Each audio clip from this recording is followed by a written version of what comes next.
Top 10 shocking Meghan Markle lies that ruined Prince Harry. Counting down from number 10, not caring to learn about the royal life. Within an interview with Oprah, Meghan claimed she knew nothing about the life she was set to live with the love of her life, Prince Harry. According to a well-placed source, that was a blatant lie.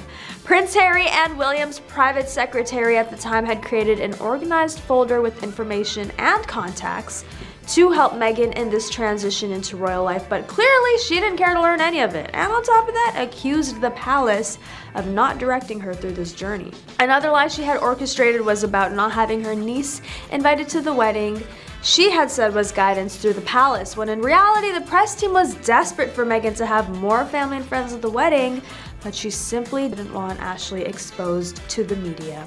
Number 9, speaking of the Oprah interview, after the infamous interview dropped back in 2021, the couple had been accused of prolific lying, with lies being told about racism, among other things. People can't help but wonder what the truth is and what is being exaggerated.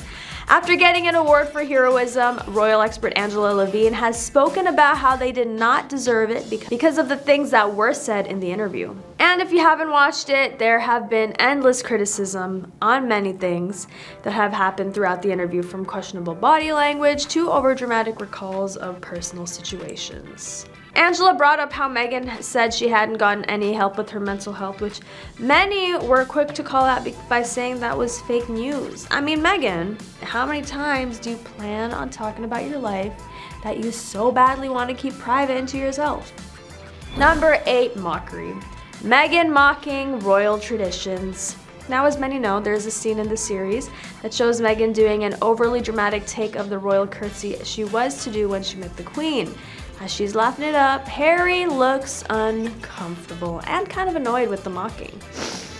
Seeing as he isn't comfy by this mockery, it's definitely not a good look for Meghan or Harry, quite frankly.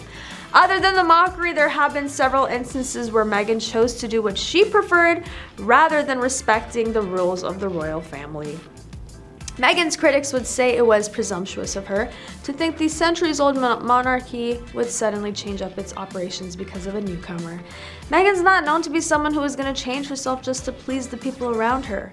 There was a conversation where Meghan had to be reminded that she and Harry were not as high on the royal hierarchy as William and Kate, because Harry is only 5th in line, while William is becoming king eventually.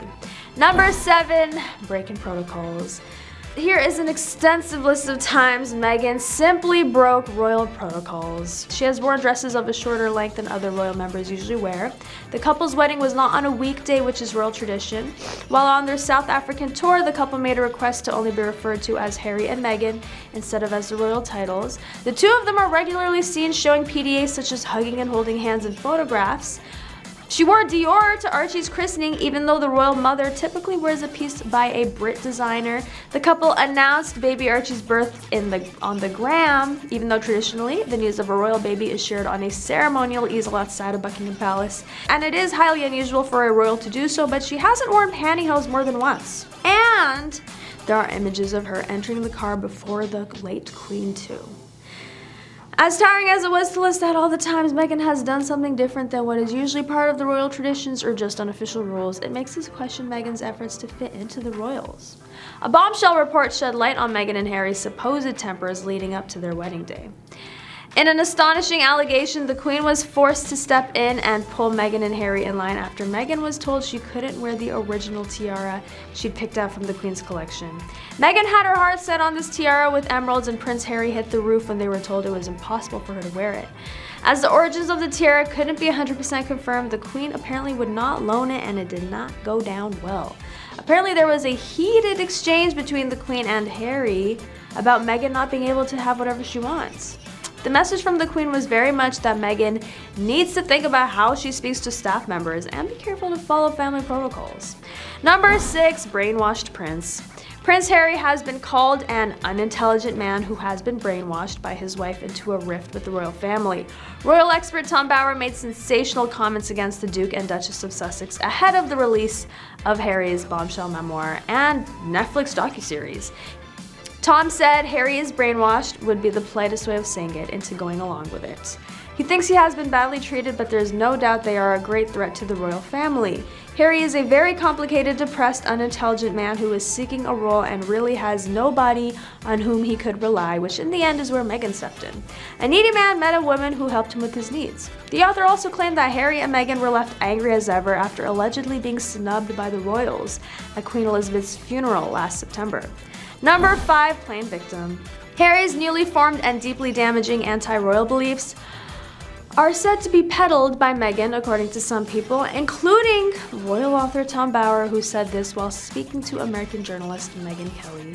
He started by branding the American very clever and added, "Don't think for a moment that she's not convincing quite a lot of people that somehow she was thrown to the wolves," which of course, according to him, is completely untrue.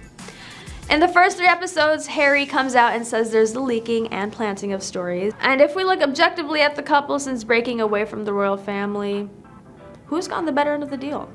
Meghan is living in LA, pitching Hollywood decision makers, voicing for documentaries, positioning herself as a woke cultural voice, while Harry has given his family the cold shoulder, cutting ties with his family, and reportedly has been depressed and feeling down. The final straw was watching Harry throw his grandmother and all she's accomplished for the Commonwealth over the past 67 plus years under the bus, just to provide Meghan with yet another cause to pursue. Seems to me like Meghan haters are making it seem like it's Meghan's world and we're all just living in it. I'm not defending anyone, but making claims about situations you aren't a part of is very much giving hater and fan behavior. Number 4, issues with the fam. As we've seen the Duchess of Sussex become one of the most watched women in the world, we've also seen everything Meg has done and all the fair and unfair criticism she has been receiving. Royal fans used to love fawning over Meghan's stunning outfits, adorable photos of her gorgeous son, baby Archie, and how much the couple adore each other. So when they made the decision to step down and every moment after that, not only did this cause a whirlwind of hate towards Markle, but it was quite humiliating for the family to watch all the attention and backlash that was caused. And it also caused relations to sour between the dukes and duchesses of Cambridge and Sussex. As happy as they seemed in pictures, it comes as no surprise that there have always been issues between Meghan, William, and Harry. The past few times the brothers had spoken was strictly regarding business. It's crazy to see how fast disagreements can cause rifts between families, and although we may not know the full story, it's quite embarrassing to see these royal adults having these constant battles that go to extreme measures, and the twisting of truth. Number 3, the Fab Four breakup. The chaotic timeline of Harry and Meghan's relationship caused a lot more kinds of news stories. While sources told us that things went well when Harry introduced Meghan to William and Kate in January 2017, things took a turn when the eldest brother felt they were moving too fast. Harry was pissed off when William suggested he was blindsided by lust, and William reportedly told his brother to take as much time as you need to get to know this girl, which upset Harry. Harry and Meghan formally parted ways with Kate and William from the charity foundation they shared. The foundation said that both couples will continue to work together on projects in the future, including on the foundation's mental health program, Heads Together. The Duke and Duchess of Cambridge and the Duke and Duchess of Sussex are incredibly proud of what they have achieved together through the Royal Foundation. Number 2, making headlines. There were reports at the time that palace staff didn't trust Meghan.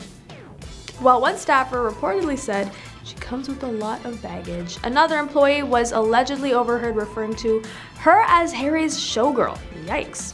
Does not seem like many took a liking to Meg when she arrived. And finally, number 1, mistreating staff. Leading up to the Oprah interview, the Times reported accusations that Meghan mistreated her staff prior to the 2020 exit. And while Meghan, of course, denied the allegations, noting in a statement that she was saddened by the latest attack on her character, the palace revealed they were investigating the claims. But that is all for today. Let me know what you think about this couple who has officially moved out of the royal family life. Don't forget to like, comment, and subscribe, and I'll catch you next time on The Rich Life.